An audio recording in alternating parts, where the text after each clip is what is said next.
Radio Hindustan.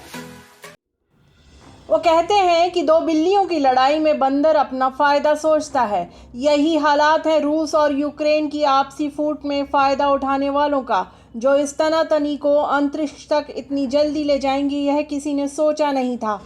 हाल ही में Tesla company के founder Elon Musk ने ट्वीट करके जानकारी दी कि वे यूक्रेन की मदद करने के लिए अपना Starlink satellite broadband service program activate कर रहे हैं। स्टारलिंक एक ऐसा प्रोजेक्ट है जिसको कई देशों समेत भारत भी अपने यहाँ शुरू नहीं करने देना चाहता है, क्योंकि इससे देश की सुरक्षा तंत्र को भारी खतरा हो सकता है। मगर एलन मस्क ने मौका देखा और यूक्रेन के अंदर स्टारलिंक को शुरू करने की घोषणा कर दी। मतलब साफ है, यूक्रेन की सरकार ने इसके लिए उसे हरी झंडी दिखा दी। ये स्टारलिंक क्या है, इसके बारे में तो मैं बाद में बताऊंगी। पहले हम एक ताज़ा खबर पर नज़र डाल लें। दोस्तों, कल ही रशिया की तरफ से एक बड़ी खबर आई और रशियन स्पेस एजेंसी रॉसकॉस्मोस ने ट्वीट करके एक वीडियो जारी किया। उस वीडियो में दिखा कि रशिया का एक रॉकेट लॉन्चिंग पैड पर खड़ा है, जिसके ऊपर अलग अलग देशों के झंडे लगे थे। भारत के झंडे को छोड़कर इन झंडों को उस सैटेलाइट लॉन्च व्हीकल पर से हटा दिया। रशिया द्वारा किया गया यह प्रतीकात्मक कदम हमारे लिए गर्व की बात है, क्योंकि ट्वीट में कहा गया कि हमारा सैटेलाइट लॉन्च व्हीकल अब ज़्यादा सुंदर दिखता है क्योंकि यहाँ पर अब केवल भारत का झंडा है। यह बात जानने योग्य है कि रशिया को यह स्टेप क्यों लेना पड़ा। तो देखिए, अर्थ के आसपास कई सैटेलाइट घूम रही हैं। आज जो आप इंटरनेट से बात कर रहे हैं वह सैटेलाइट के बिना नहीं हो सकती। इसी के साथ देश या विदेश में मिलिट्री टेक्नोलॉजी सैटेलाइट के बिना अपनी जगह तक नहीं पहुंच सकती। पूरे विश्व में प्रत्येक देश पृथ्वी के बाहरी ऑर्बिट में सैटेलाइट स्थापित करना चाहते हैं, लेकिन सैटेलाइट को लॉन्च करके ऑर्बिट में डालने का काम गिने चुने देशों में ही होता है। तब ज़रूरत पड़ने पर ऐसे इच्छुक देश किसी ऐसी कंट्री की सहायता लेते हैं जिसके पास लॉन्च व्हीकल हो, और यह जो लॉन्च व्हीकल है वह रशिया, अमेरिका, यूरोप के कई देशों, चीन के साथ भारत के पास है। सैटेलाइट के जरिए सुप्रीमेसी हासिल करने के लिए वे देश भी हैं जिनके पास खुद लॉन्चिंग की सुविधा है, लेकिन वे भी दूसरी कंट्री के पास जाते हैं क्योंकि वे खुद ओवरलोड हैं। सैटेलाइट इतनी तादाद में हैं मगर उनको अंतरिक्ष में छोड़ने की व्यवस्था कम है, इसीलिए लॉन्च व्हीकल फुल हैं। रशिया के पास भी OneWeb नाम की कंपनी ने अपने सैटेलाइट को लॉन्च करने का पैक्ट किया था। इसी के लॉन्च व्हीकल से भारत छोड़कर सभी देशों के झंडे हटाए गए हैं। तो इसी के साथ जान लीजिए इस OneWeb कंपनी का इतिहास, जो बड़ा रोचक है। OneWeb कंपनी एक दिवालिया कंपनी थी, जिससे बाद में हमारी भारतीय एयरटेल और यूके की सरकार ने मिलकर खरीद लिया था। इसमें दोनों ने 42% शेयर डाले थे। इसके अलावा कुछ शेयर बैंक को भी दिए गए थे, मगर जो गोल्डन शेयर था वह यूके की सरकार ने रखा।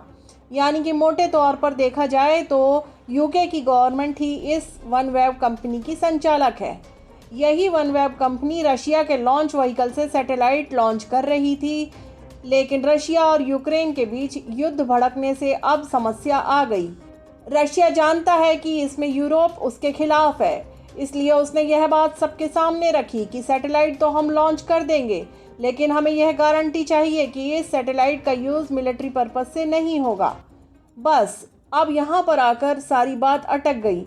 अगर OneWeb कंपनी इसकी गारंटी दे देती तो कोई दिक्कत ही नहीं थी, मगर गारंटी देने के बजाय उन्होंने अपनी डायरेक्टर मीटिंग में फैसला किया कि हम गारंटी नहीं देंगे, इसके बजाय हम सभी अनुबंधों को सस्पेंड कर देंगे, वहां से हम सैटेलाइट लॉन्च ही नहीं करेंगे। इससे उनकी नीयत सामने दिख गई कि वे सैटेलाइट का इस्तेमाल मिलिट्री पर्पस के लिए ही करने वाले थे। और जान लीजिए, यह OneWeb कंपनी इस प्रकार की 650 सैटेलाइट को ऑर्बिट में डालने वाली थी। अब बात आती है एलन मस्क का इन सब से क्या ताल्लुक है। तो OneWeb कंपनी और एलन मस्क की स्टारलिंक ने मिलकर एक नेटवर्क बनाने की सोची है, जिसके अनुसार अर्थ के आसपास हजारों सैटेलाइट होने पर कोई नई कंपनी इस क्षेत्र में कदम रखने की सोचेगी ही नहीं।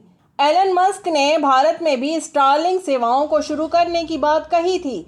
तब इंडिया ने यह कहते हुए मना कर दिया था कि अभी तक हमने टेलीकॉम सेक्टर के लाइसेंस को किसी को भी नहीं बेचा है। मगर सरकार लाइसेंस बेचती है तो हजारों करोड़ों रुपए हमारी सरकार को जो मिलते हैं वह हमारे देश के ऊपर खर्च होते हैं। Telecom regulatory authority of India उनसे भारी भरकम वसूली करती है, लेकिन एलन यह टैक्स नहीं देना चाहते क्योंकि उनका कहना है कि हम टावर तो लगा नहीं रहे हैं, हमारे सैटेलाइट तो ऊपर घूम रहे हैं और वह वहां से काम करेंगे, इसलिए हमें यहाँ बिना टैक्स दिए काम करने दिया जाए, यानी कि हमारी सरकार बेवकूफ़ बन जाए और होशियार एलन मस्क को मन मुताबिक काम करने दे। तो भारत में यह मामला यहीं ख़त्म हो गया जो पिछले साल रफा दफा हो गया, क्योंकि स्टारलिंक का काम हो या वन वेब का, अमेरिका और यूरोप की डोमिनेंसी उन पर रहेगी ही रहेगी और मिलिट्री पर्पस के लिए वह इसको इस्तेमाल करेंगे या नहीं करेंगे यह वहाँ की सरकारें तय करेंगी। यह तो साफ हो ही गया। माना जाता है इस समस्या को देखते हुए 6 दिसंबर 2021 को भारत और रशिया के बीच स्पेस कॉरपोरेशन के लिए एक पैक्ट हुआ है और एक ऐसी स्ट्रेटजी बनाई जिसके तहत रूस की और भारत की स्पेस ऑर्गेनाइजेशन ने मिलकर अपने वेंचर एक साथ आगे ले जाने का एक जॉइंट स्टेटमेंट दिया, जिससे रूस और भारत का एक दूसरे के साथ मिलकर स्पेस सैटेलाइट प्रोग्राम और सैटेलाइट नेविगेशन में काम करना निश्चित हो पाया। तो इससे यह तय हो गया है कि भारत भी अब स्पेस टेक्नोलॉजी की ओर कई कदम आगे बढ़ा चुका है। इससे विश्व में खलबली तो मचनी ही थी। उधर सोची समझी रणनीति के तहत यूएस और यूरोप पहले से ही सारे के सारे रॉकेट खरीदकर सबसे पहले अपनी सैटेलाइट को लॉन्च करने का काम शुरू करने जा रहे थे, मगर इस युद्ध के होने से सब प्लान जो बने हुए थे वह चौपट हो गए। इस वॉर की वजह से जो रणनीति बनाई थी वह सामने आ गई, लेकिन एलन मस्क ने भी कमर कसी हुई है इस मौके का फ़ायदा उठाने के लिए। आखिर छोटा हो या बड़ा, हर व्यापारी किसी भी सूरत में अपने व्यापार का लाभ करने की ही सोचता है। उन्होंने यूक्रेन के प्रधानमंत्री को शीशे में उतार कर जो घोषणा की है, इसके बीच रूस और भारत की भूमिका क्या होगी यह तो समय ही बताएगा। Bureau report, radio Hindustan. Radio Hindustan.